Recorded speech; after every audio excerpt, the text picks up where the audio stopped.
Das ist der Flywoo Hex Nano, geflogen mit der Radiomaster TX16S und der Skyzone 04X Brille.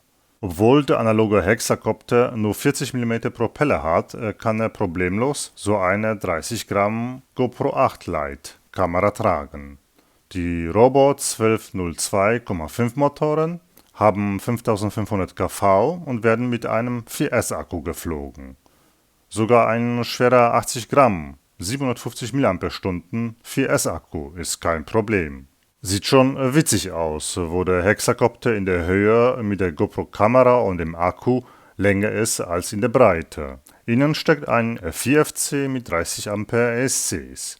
Die Akku-Props sind 40 mm klein. Und hier noch alle ganz neu. Nach ein paar Kollisionen mit dem Baum und mit dem Boden verbiegen sich schnell die Propeller. Dann kann man die Flügel abreißen und als Zweiblattpropeller nutzen. Auch mit den unsymmetrisch platzierten Propellern kann man den Hexakopter immer noch sehr gut fliegen. Mein Hex Nano wurde ohne Empfänger geliefert. Ein Anschlusskabel für Crossfire oder Express LRS Empfänger ist vorhanden. Ich nutze den Happy Model Express LRS EP2 Empfänger mit der Keramikantenne, der hier perfekt passt. Es ist schon richtig schwer, hier einen Platz für den Empfänger zu finden. Mit dem EP2-Empfänger wiegt der Hex Nano unter 62 Gramm. Mindestens ein 550 mAh 4S-Akku ist hier nötig, wenn man mit einer HD-Kamera fliegen möchte. Die GoPro 8 Hero Black Lite-Kamera wiegt gerade 28 Gramm mit der Halterung. Einen 450 mAh 4S-Akku würde ich nur ohne die GoPro-Kamera hier fliegen. Der mitgelieferte Akkustrap ist viel zu schwach, um einen 4S-Akku zu halten. Also verwende ich einen 10 mm schmalen Akkustrap von iFlight.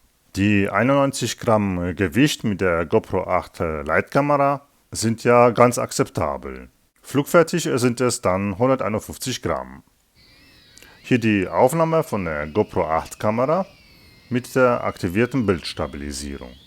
So fliegt der Hex Nano schon sehr gut.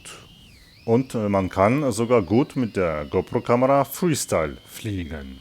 Das liegt an den 6 Motoren, wo die 2 Motoren extra 30% mehr Leistungsreserven bringen.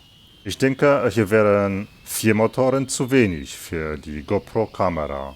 Aber mit den 6 Motoren und 40 mm Propellern fliegt der Hex Nano fantastisch gut Freestyle.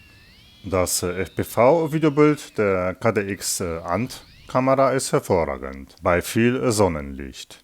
An wolkigen Tagen würde ich lieber eine Baby Ratel 2 Kamera bevorzugen.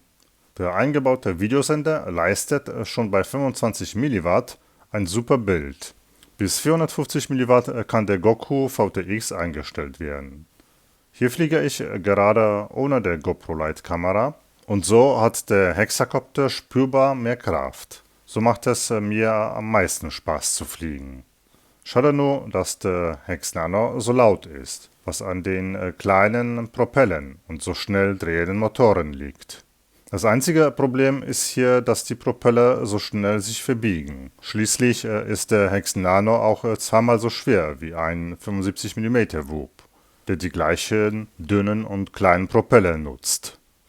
Wer gerne ein paar schnelle Runden fliegen möchte oder mit einer HD-Kamera ein paar schöne Videoaufnahmen machen will, der braucht hier so einen Hexakopter mit 6 Motoren bei den 40 mm kleinen Propellern.